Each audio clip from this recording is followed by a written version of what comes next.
இன்னைக்கு தமிழ் சினிமாவுக்கு மிக சோகமான ஒரு நாளாக தான் நான் பார்க்குறேன். அதுக்கான காரணம் பழம்பெரும் நடிகை சரோஜா தேவி அவர்கள் நம்மளை விட்டு பிரிஞ்சுட்டாங்க. இன்னைக்கு டேட் ஜூலை 14, 2025. அவங்களுடைய கரியரை அவங்களுடைய 17வது வயசில் ஆரம்பிச்சிருக்காங்க. ஒரு கன்னட படத்துலேருந்து மகாகவி காளிதாஸ், அதுக்கப்புறம் தொடர்ந்து நிறைய படங்கள் பண்ணிகிட்டு இருக்காங்க. இப்போ தமிழ் சினிமாவுக்கும் அவங்களை யாரை கொண்டு வராங்கன்னு பார்த்தீங்கன்னா எம்ஜிஆர் அவர்கள்.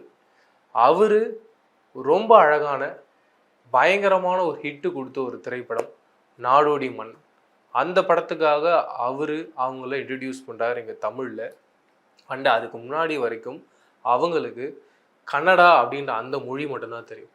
இங்கே வந்ததுக்கப்புறமா அவங்க எல்லா லாங்குவேஜையும் தெரிஞ்சிக்க ஆரம்பிச்சுக்கிறாங்க. அதுக்கான ரீசன் மிக முக்கியமாக எல்லா திரைப்படங்களுமே இங்கே தமிழ்நாட்டில் சென்னையில் தான் ஷூட் பண்ணிகிட்டு இருந்தாங்க அந்த காலகட்டங்கள். அப்போது தமிழ், தெலுங்கு, கன்னடா, மலையாளம்னு சொல்லிட்டு எல்லா லாங்குவேஜும் தெரிஞ்சுக்கிறாங்க. மிக முக்கியமாக அவங்ககிட்ட நோட் பண்ண வேண்டிய விஷயம் என்னன்னு பார்த்தீங்கன்னா, அவங்களுக்கு அவங்களே தான் டப்பும் செய்கிறாங்க. அண்ட் அவங்கள பொறுத்த வரைக்கும் ஒரு கேரக்டர் அவங்களுக்கு கொடுக்குறாங்கன்னா அந்த கேரக்டர் அவங்க புரிஞ்சுப்பாங்களாம். காஸ்டியூம்ஸ் வருமா, அந்த காஸ்டியூம்ஸ் வந்ததுக்கு அப்புறமா அந்த காஸ்டியூம்ஸு செலக்ட் பண்ணுவாங்களாம் இவங்க உட்காந்து.